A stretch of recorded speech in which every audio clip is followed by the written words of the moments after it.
for people to come on.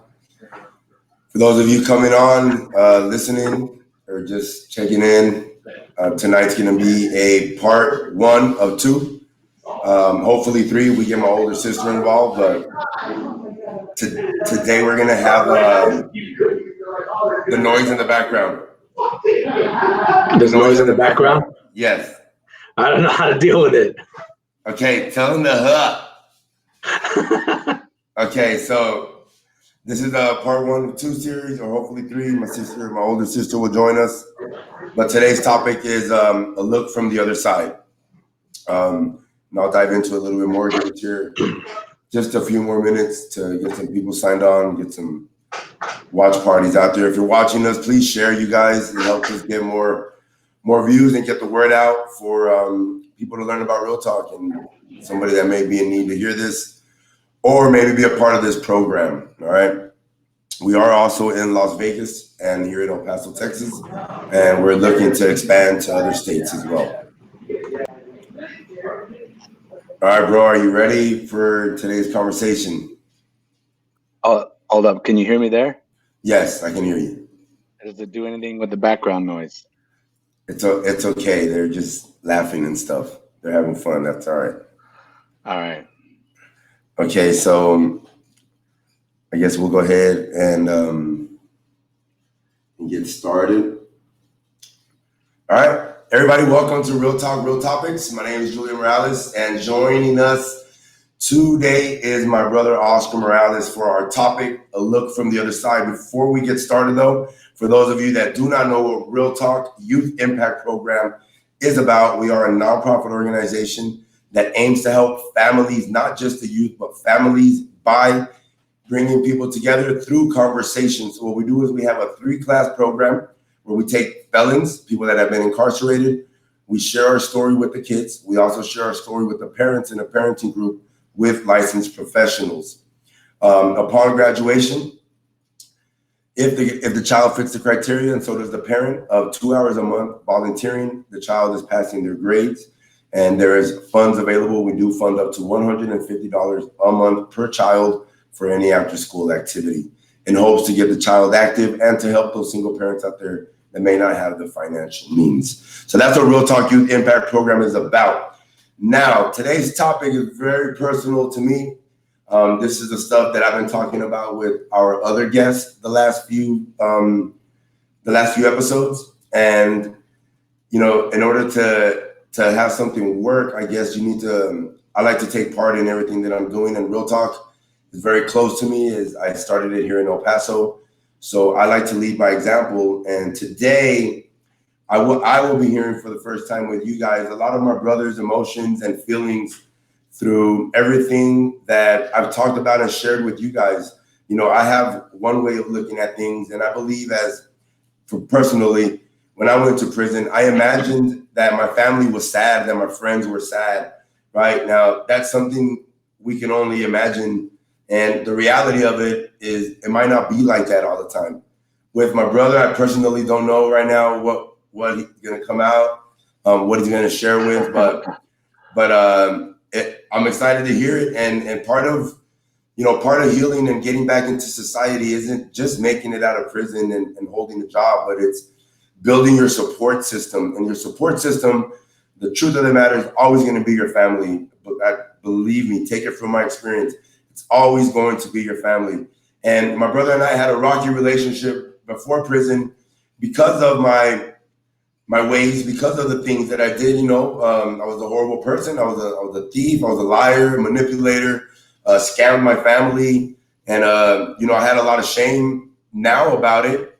And back then I didn't. I didn't care about anyone's feelings. It was all about me. And even when I went to prison, I still thought it was about me and how, oh, they're sad. Oh, because I'm here in prison. So we're going to hear about it today. So Oscar, go ahead and introduce yourself, and then we'll go in and just start a conversation. Okay, thanks. So I'm Oscar. I'm Julian's brother. Been his brother, I think, his entire life. But honestly, he's right that our relationship was rocky beforehand. There was a lot of disappointment, but I think that I really like what he's doing with this program, with the Real Talk. because that's something we didn't do a lot when we were younger. And now that we're older, we've had a lot more real conversations, and I'm glad to continue that. Now, when he was gone, of course we were sad. There was sad. We were bummed out, but there was a lot of anger for sure, and just a ton of disappointment, especially when it was go back again, go back again. Yeah. And I remember my friends, I exposed Julian to all of my friends. And people would always ask me, man, why don't you talk to your brother? Why don't you knock some sense into your brother? And the analogy I always gave was the guy was in prison and then he got out and then he went back to prison. And, the story of you getting handcuffed in a prison cell and getting your head split open. And then he got out and then he went back in. So I would always say, I can't string any words together to make sense to him if he chose to go back in after knowing what happens. Right. So that's in the caption I had put that, I always made myself the victim, right? Even during my incarceration and after my incarceration. And you're right, it was my choices. It was what I decided to do. Now, I know that there was a few times that I would write to you and tell you I'm not ever going to do this again. And then I would come out and then I start doing good. And then I'd be right back, right? So how does that affect you with seeing your brother going in and out? Not only that, but like dealing with my addictions and the lies I would tell you and borrowing money, knowing I'm not going to pay you so you can bond me out so I can go right back in. But through it all, I need to thank you, right? So that's part of this. That's part of this story today. It's not about me, but it's about how patient you've been and how important that's been for my recovery, and the fact that you never did turn your back on me 100%. There were times where, you shunned me, you might have turned your back on me for a little bit and made me suffer a little, but at the end, you were always there for me, right? And I'm fortunate for that, because a lot of prisoners don't have that. So today I wanted to bring that light of it, is how important it is for family to stick by you, and the patience it takes for you to forgive all the bullshit I've done to you, the mistreating. So how has that affected you now that I've been out a little longer and I've been able to semi-prove myself of being worthy, not worthy enough, but I'm going to stick around now. There's plans we can make together and do things right.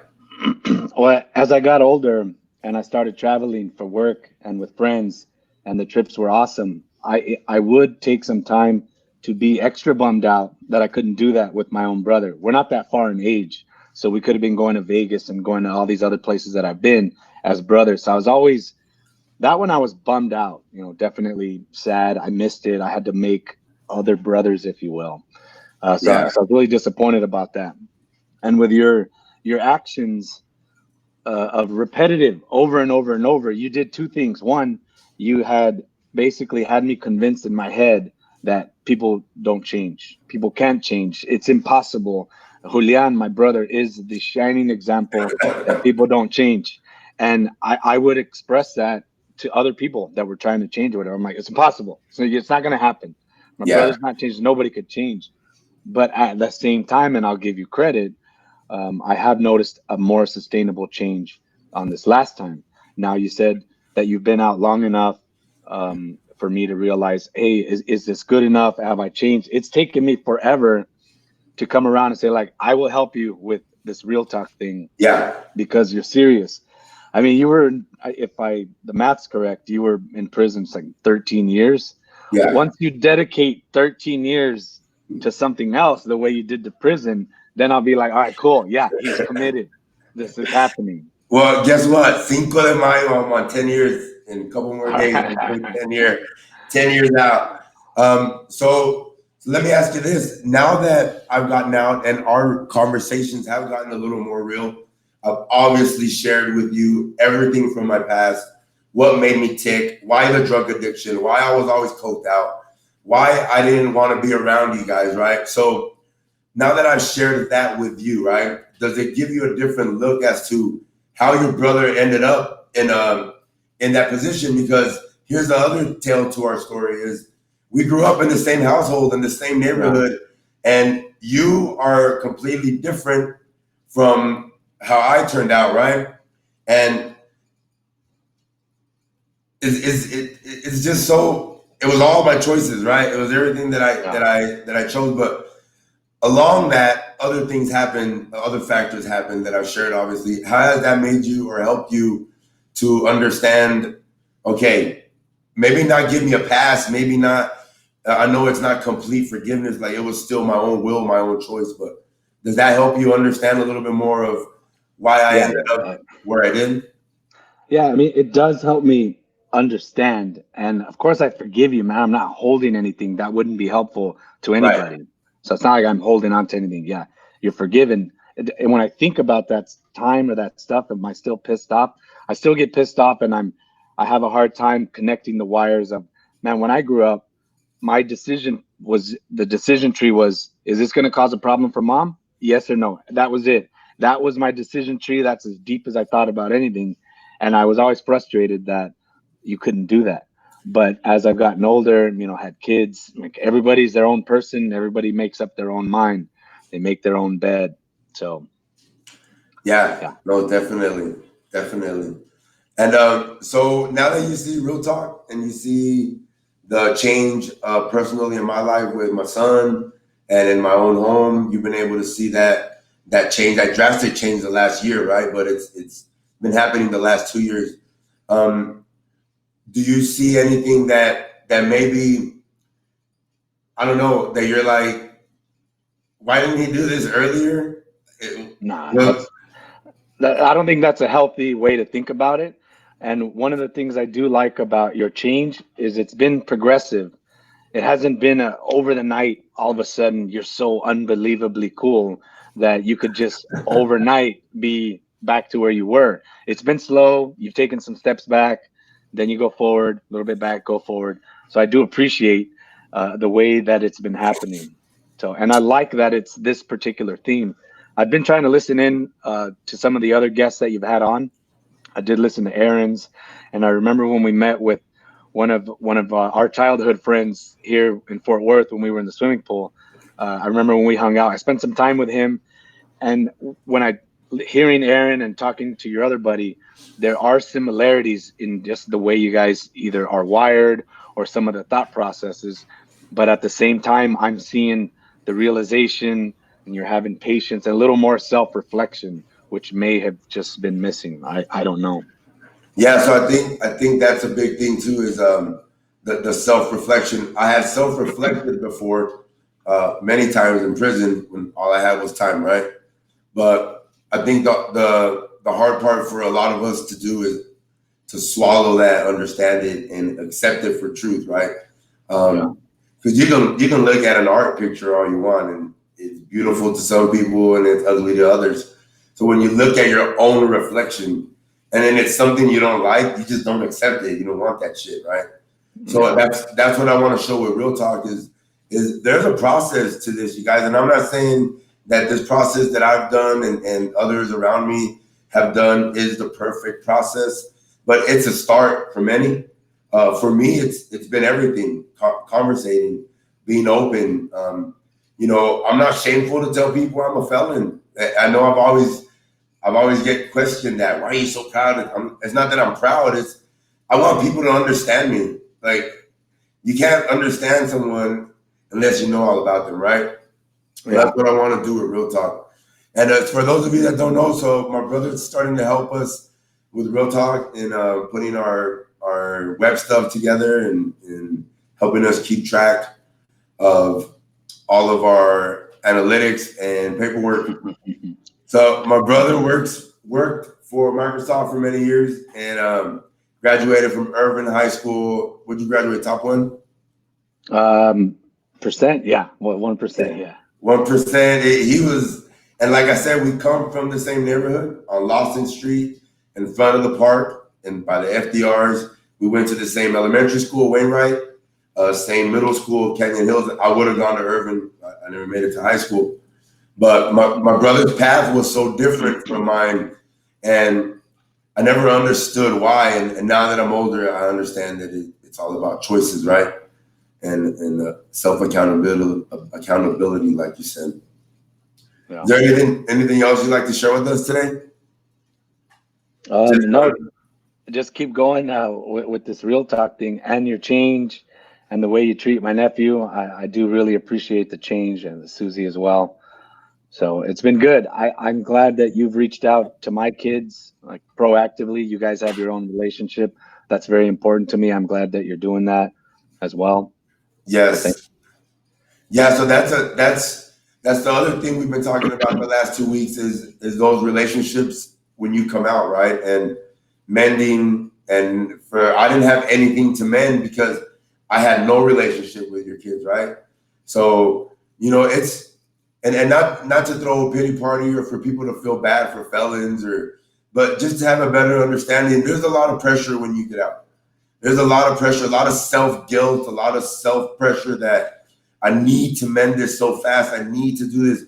And when you get a little bit of rejection, for a lot of people, it takes them back to doing drugs and all that stuff. With our older sister, I asked her if I could talk about this today, FYI, this so she doesn't get mad. Okay, good. I know that when I was drug dealing and when I had that green car and I went to her house and they were mad because I went and somebody can be after you, don't be around my family. Like, that I understand now 100%. Back then with the way I thought, I'm like, oh, that's fucked up. They don't want me around. But I was involved in shit that could have got them killed. But she was 100% right. Now as an adult, I understand and I can appreciate that. Dang, my sister's a strong woman. She'd rather shun me than to put her family in danger. So those things you don't realize when you're doing that, right? Yeah. But as you get older, you realize things. So part of what I wanted to show today was the other side of our tales, the other side of the stuff that we do. Now, Oscar, I just wanted to touch on something really quick because I wasn't around for it, and by the time I got out, Mom was sick. So I didn't really get to talk to her much about any of it. But all right. When I went away, for those of you that don't know, I had got out of prison and I got custody of my son. And at that time, I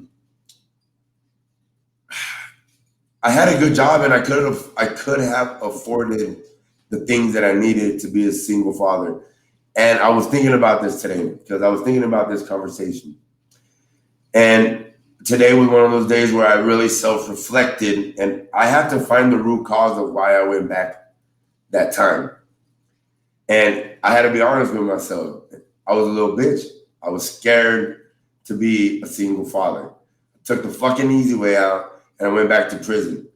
I've come to that fact, to that realization. I've accepted that truth today was that I did it on purpose, subconsciously. I felt more comfortable in prison than having my son as a single father just out of prison. And I fucking left him to Mom, right? Now, I know that caused a lot of issues and a lot of problems for Mom. And then it caused a lot of problems between you and I when I first got out with, the thought process of, man, you added all this stress to Mom, you're fucking killing her, right? So what was that like? Because I'm in prison, I'm hunky-dory, I'm just worrying about staying alive. I'm not worried about bills, about the kid, about feeding him. How was that for Mom and Sophia? Because Sophia had a big part of that as well. Yeah. Well, when you get Sophia on, I'm sure you'll get a lot more details because I was already in Dallas for the longest time. But when I would go back, the stress that little Julian put on Mom was huge. I mean, she was already older. I think she was starting down the dementia road. So her being the primary caregiver for a troubled little kid who would cry for hours on end was not good. And I was pissed, Yeah. man. And I know when you came out to have an honest conversation, my attempt was you killed our mom. Like it was your fault. Yeah. You did that. And no, I'm not joking. I'm saying it to your face. I know it wasn't fair and it's not true, but I was so angry. There's no more help that I could do to help her out. I mean, she wanted to take care of this kid.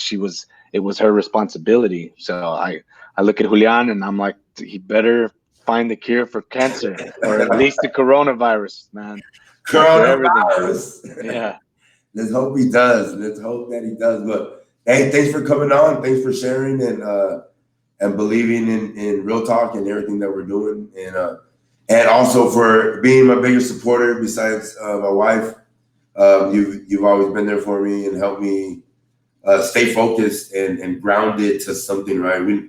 Our dad was never around, you know, and you've always kept that figure in my life and kept me grounded at least somewhat. I did a terrible job. No, but you didn't though. You know, that was part of what we talked about when we had our one-on-one conversation. Was nobody failed me, and nobody failed me. Everyone, you know, I can Miss Cusick, you, Robert, Josie, Hearn, all these Jerry, Leo, all these people in my life. They just wanted to help and steer me the right way. And I had people in my life that wanted to steer me the wrong way. And that's unfortunately that's where I ended up. But you know, you guys did what you could. It was up to me. And like you at a young age decided I'm gonna do what's right. I at a young age decided I don't give a fuck. I'm just gonna do whatever I want to do, whatever pleases me, right? So thanks for coming on. Thanks for supporting us. And yeah, before we leave, I guess I'll tell one of those stories from prison. So which one do I tell? Which one do I tell this time? Wait. What about giving us a recipe for something, you know, since we have to get creative during this quarantine? Okay, cool. All right, we'll do one of those. So I do cakes in the microwave. So if you get a plastic bowl and you crunch up a bunch of plain sugar cookies into dust, and you fill up the whole bowl, you put milk in there, and then you stir it up and you grind it and you whip it like you would a regular cake. Okay, then you get another plastic bowl, you put butter inside, and then you pour that batter, because now it's batter, into the thing. Okay. Then on top you put M&Ms, and then you melt a Snickers bar. Well, you melt the Snickers bar before it comes out, or after it comes out. But you put it in for 4 to 5 minutes, and then you take it out, and it's a fresh baked cake out of grounded up cookies. So then usually you'll put a topping of Snickers bar. I used to like Three Musketeers, and then I would put trail mix on top, and then slice it up into pieces and serve it. But there's a lot of food, a lot of recipes I have as well. I'm going to start sharing with you guys. I do have another channel called Breaking Blind the Felon. If you guys are interested in that, it's on YouTube. I do a lot more sharing about my losing my vision experience, blind school, and prison, and recipes, how to make tattoo guns, how to make lighters, etc.